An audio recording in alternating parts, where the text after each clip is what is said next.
अस्सलाम वालेकुम नाजरीन। मुहर्रम उल हराम का चांद नजर आते ही दिलों में गमे हुसैन अलैहिस्सलाम की लहर दौड़ जाती है। पिछली वीडियोस में हमने जाना कि किस तरह दो मुहर्रम उल हराम को नवासा रसूल इमाम हुसैन अलैहिस्सलाम अपने अहल व याल और बाउफा साथियों के साथ करबला की तपती हुई जमीन पर पहुंचे थे। आज की उस वीडियो में हम बात करेंगे 3 मुहर्रम उल हराम के उन अहम और दिल हिला देने वाले वाकयात की, जिन्होंने करबला की तारीख का रख मोड़ दिया, और इब्न जियाद की जानिब से इमाम हुसैन अलैहिस्सलाम पर दबाव बढ़ाने के लिए कौन से सख्त इकदामात किए गए।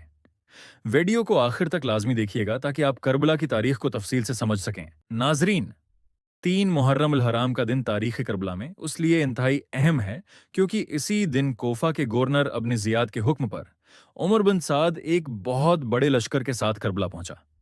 मौरखीन लिखते हैं कि उमर बिन साद के साथ इस वक्त 4,000 का मसले फौज का दस्ता मौजूद था, जिसने आते ही इमाम हुसैन अलैहिस्सलाम के खीमों के सामने अपने पड़ाव डाल दिए।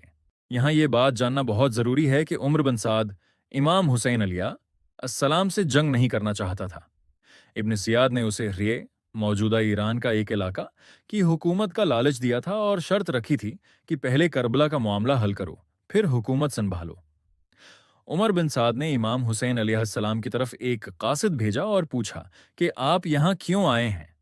इमाम हुसैन अलैहिस्सलाम ने जवाब में फरमाया, मैं खुद यहाँ नहीं आया, बल्कि तुम्हारे कोफा के लोगों ने मुझे खतूत लिखकर बुलाया है।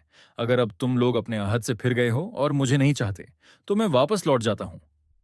जब उमर बिन साद ने इमाम हुसैन अलैहिस्सलाम का यह जवाब कोफा के गवर्नर इब्न जियाद की तरफ भेजा तो अब्न जियाद ने नरमी अख्तियार करने की बजाय एक इंतहाई सख्त खत लिखा। अब्न जियाद ने लिखा, हुसैन से कहो कि वो अपने तमाम साथियों समेत यजीद की बेयात करें। अगर उन्होंने बेयात कर ली तो हम अगला फैसला करेंगे, वरना जंग के लिए तैयार हो जाएं। ये वो मोड़ था जहां से यह साफ जाहिर हो गया कि यजीदी हुकूमत किसी भी सूरत अमन नहीं चाहती थी, बल्कि उनका मकसद सिर्फ नवासा रसूल अलैहिस्सलाम को झुकाना था, जिसके लिए इमाम हुसैन अलैहिस्सलाम कभी तैयार नहीं हो सकते थे, क्योंकि ये दीन इस्लाम के उसूलों के खिलाफ था। नाजरीन, 3 मुहर्रम उल हराम को करबला की जमीन पर हक और बातिल की सफ़ें मजीद वाज़ेह हो रही थीं। एक तरफ दुनिया का लालच था और दूसरी तरफ हक की खातिर सब कुछ कुर्बान कर देने का अज़्म। हम अपनी अगली वीडियो में बात करेंगे कि 4 मुहर्रम उल हराम को करबला में क्या तब्दीलियां आएं और पानी की बंदिश के हवाले से क्या अहकामात जारी हुए। अगर आपको ये मालूमाती वीडियो पसंद आई हो तो उसे लाइक करें, अपने दोस्तों के साथ शेयर करें और हमारे चैनल को सब्सक्राइब करना ना भूलें। अपना बहुत ख्याल रखिएगा। अल्लाह हाफिज।